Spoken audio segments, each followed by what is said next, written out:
Hello friends, आप सभी का स्वागत है। हम लोग यहाँ पे आज डिस्कस करेंगे सीडीपी के कुछ इंपॉर्टेंट क्वेश्चंस जो कि जेटेट एग्जामिनेशन के लिए बहुत ज़्यादा इंपॉर्टेंट है। यहाँ पे हम जो भी क्वेश्चंस ले रहे हैं ये प्रीवियस ईयर में ऑलरेडी आए हुए हैं, तो यहाँ पे देखना है कि आप कितना करेक्ट करते हैं। ठीक है, अगर आप चैनल पर फर्स्ट टाइम विजिट किए हैं तो सब्सक्राइब करके बेल आइकन जरूर दबा लीजिएगा और अपने फ्रेंड्स सर्किल में से शेयर कीजिएगा।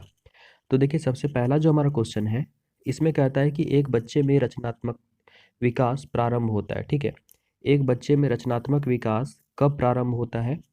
चार ऑप्शन आपके सामने है। वयस्कता के दौरान, किशोरावस्था के दौरान, बाल्यावस्था से या फिर जन्म से। ठीक है, तो यहाँ पे आपको बताना है राइट आंसर। देखिए, यहाँ पे इसका राइट आंसर हो जाएगा बाल्यावस्था। ठीक है, क्योंकि शैशवावस्था के बाद बाल्यावस्था आता है और बाल्यावस्था में बच्चा बहुत कुछ समझने लग जाता है और वो नई नई क्रिएटिव एक्टिविटीज करना शुरू कर देता है। ठीक है, तो यहाँ पे राइट आंसर क्या हो गया? सी नंबर, बाल्यावस्था। चलते हैं नेक्स्ट क्वेश्चन की ओर। इसमें कहता है यदि एक बच्चा धीमा सीखता है, ठीक है, कोई बच्चा है जो बहुत ही स्लोली सीखता है, तो अपव्ययी कारक है, तो इसका मेन जो डिग्रेडेशन का रीजन है वो क्या है? तो यहाँ पे शिक्षण विधियाँ हैं या फिर समय और पैसा है, पैसे और सामान है, समय और ऊर्जा है। ठीक है, बहुत इजी क्वेश्चन है, आप आसानी से इसका आंसर कर सकते हैं। तो देखिए, इसका राइट आंसर यहाँ पे हो जाएगा शिक्षण विधियाँ।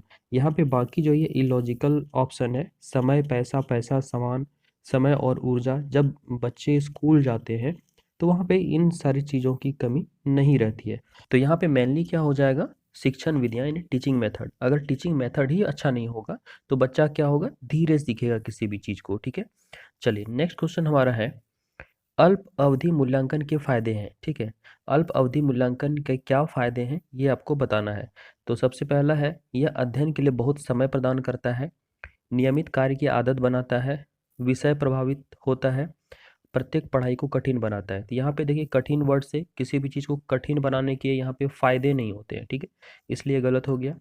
यहाँ पे कहता है विषय प्रभावी बनाता है, किसी एक पर्टिकुलर विषय को वो इफेक्टिव बनाता है, तो यहाँ पे ऐसा नहीं होता है, बच्चे का सर्वांगीण विकास करना लक्ष्य होता है। ठीक है, ये भी गलत हो जाएगा। नियमित कार्य की आदत बनाता है, तो किसी चीज़ का हैबिट बनाना, अगर ये ऑप्शन आपको मिले तो ये देख के आप काट दीजिएगा। ठीक है, आदत नहीं डालना है किसी भी चीज़ का। ठीक है, नेक्स्ट है आपका, यह अध्ययन के लिए बहुत समय प्रदान करता है।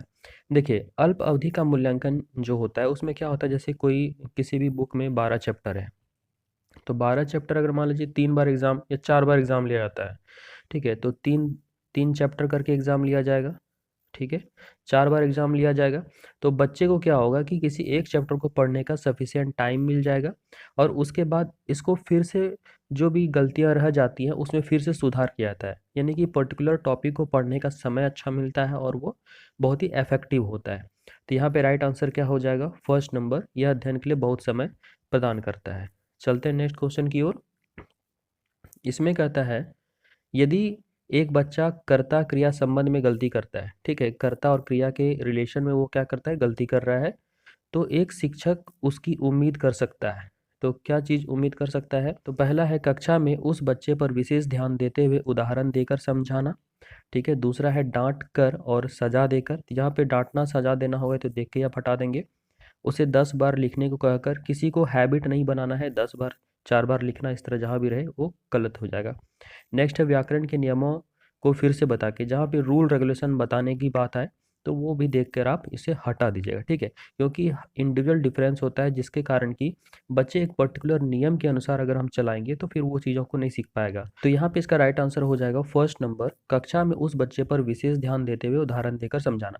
क्योंकि कक्षा में क्या होता है? इंडिविजुअल डिफरेंस होता है, यानी व्यक्तिगत विभिन्नता होता है, इसलिए प्रत्येक बच्चे पर ध्यान देना होगा। अगर वैसा बच्चा कोई नहीं सीख पा रहा है तो उस पर विशेष ध्यान दिया जाएगा और उसे उदाहरण देकर समझाया जा सकता है। ठीक है, अगर कोई भी चीज़ बच्चा नहीं समझ पा रहा है तो उसे दूसरा उदाहरण देकर हम बता सकते हैं ताकि वो ईजिली समझ जाए।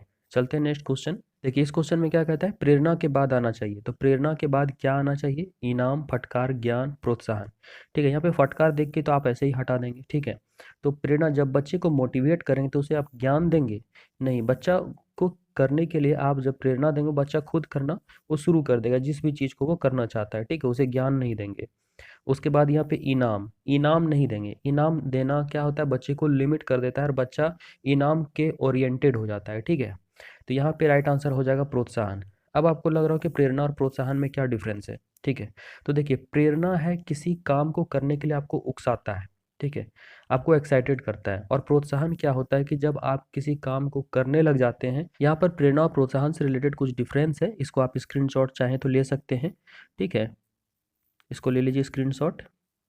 चलिए, नेक्स्ट क्वेश्चन हमारा है, नए प्रवर्गों यानी नए कैटेगरी को सीखने का एक कुशल तरीका क्या है, ठीक है। तो यहाँ पे क्या एक कुशल तरीका हो सकता है? पहला है रटकर पढ़ना, दूसरा है लिखकर पढ़ना, तीसरा है मशीन के द्वारा पढ़ाई करना, और नेक्स्ट है उदाहरणात्मक तुलना, ठीक है। तो जहाँ पे रट कर होगा तो ये तो खत्म हो जाएगा।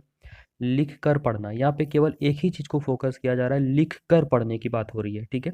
तो ये क्या हो जाएगा? गलत हो जाएगा। मशीन के द्वारा पढ़ाई करना, आप मशीन को मतलब बाध्य कर दे रहे हैं कि आप मशीन के द्वारा ही आप पढ़ाई करेंगे, तो ये चीज़ क्या हो जाएगा? गलत हो जाएगा। तो जहाँ पे बाउंडेशन की बात आ जाती है वैसे ऑप्शन गलत हो जाते हैं, ठीक है। तो यहाँ पे राइट आंसर हो जाएगा हमारा उदाहरणात्मक तुलना। मान लीजिए बच्चे को किसी चीज़ के बारे में बताना है, ठीक है, कोई भी टॉपिक है, ठीक है, कोई भी टॉपिक है इसके बारे में हमको बताना है। तो हम क्या करेंगे, कोई भी टॉपिक बताने के लिए हम किसी चीज़ का एग्जाम्पल लेंगे और इससे हम उदाहरण देके समझाएंगे तो बच्चे ज़्यादा उसको समझ सकेंगे। तो यहाँ पे राइट आंसर क्या हो जाएगा? डी, उदाहरणात्मक तुलना। चलते हैं नेक्स्ट क्वेश्चन। देखिए इस क्वेश्चन में क्या कहता है, स्मरण के अंतर्गत आता है, ठीक है। स्मरण के अंतर्गत क्या आएगा? वर्ताव आएगा, पठन लेखन है, प्रभावी शिक्षण आएगा, धारण एवं अनुस्मरण होगा। तो यहाँ पे ये वर्ड जो है स्मरण, तो इससे क्या चीज़ हो रहा है, जब आप स्मरण कर रहे हैं तो किसी चीज़ को क्या कर रहे हैं? धारण कर रहे हैं या फिर उसका अनुस्मरण कर रहे हैं, ठीक है। तो यहाँ पे डायरेक्टली हम आंसर करेंगे, आंसर डी हो जाएगा, ठीक है। बाकी यहाँ पे जो भी ऑप्शन है ये इलॉजिकल ऑप्शन है, इसका कोई मतलब ही नहीं बनता है। चलते हैं नेक्स्ट क्वेश्चन पे। देखिए इस क्वेश्चन में क्या कहता है, शिक्षकों का गैर मित्रतापूर्ण वर्ताव किस प्रकार का वातावरण तैयार कर सकता है, ठीक है। तो यहाँ पहला है आमोद प्रमोद समय, दूसरा है खेल कूद समय, तीसरा है भय और विस्मय, और चौथा है स्वयं अभिव्यक्ति, ठीक है।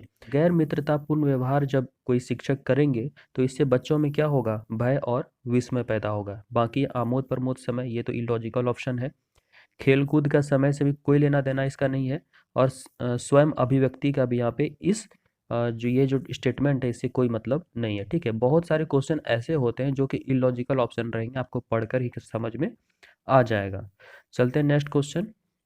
देखिए इस क्वेश्चन में क्या कहता है, शिक्षा एक पुनर्गठित और पुनर्निर्मित अनुभव है जो होता है औपचारिक, अंतराल, अनौपचारिक या फिर निरंतर, ठीक है। तो यहाँ पे अगर शिक्षा देखें तो ये निरंतर ज़्यादा बेहतर होगा। नेक्स्ट क्वेश्चन हमारा है, स्कूली बच्चों के लिए पोशाक किस लिए आवश्यक होता है? तो स्कूली बच्चों के लिए पोशाक किस लिए आवश्यक होगा? स्तर का अंतर, फैशन वितरण, समानता, अधिमान, ठीक है, या प्रेफरेंस। तो देखिए ऑब्वियस है यहाँ पे लेवल डिफरेंस के लिए बच्चों को स्कूल ड्रेस नहीं दिया जाता है, फैशन के लिए नहीं दिया जाता है, ये आपको ही पता है। उसके बाद यहाँ पे अधिमान या प्रेफरेंस, प्रेफरेंस के लिए भी स्कूल ड्रेस नहीं दिया जाता है। यहाँ पे क्या है कि बच्चे में समानता आए, क्योंकि बहुत सारे बच्चे ऐसे होते हैं जो कि कमज़ोर वर्ग के होते हैं, तो वो अगर अच्छा ड्रेस पहन के नहीं जाएंगे, और जो थोड़े अच्छे फैमिली से बिलोंग करते हैं जिनके पास पैसे की कोई कमी नहीं है, वो अगर अच्छा ड्रेस पहन के आएंगे तो वहाँ क्या होगा? समानता नहीं हो सकता है। तो यहाँ पे क्या होगा? समानता के लिए स्कूली बच्चों के लिए पोशाक अति आवश्यक होता है, ठीक है। तो ये थे 10 क्वेश्चन, आपने कितना करेक्ट किया आप लोग कमेंट करके जरूर बताइएगा। अगर आपने अभी तक चैनल को सब्सक्राइब नहीं किया तो प्लीज़ सब्सक्राइब करके बेल आइकन दबा लीजिएगा। Thank you.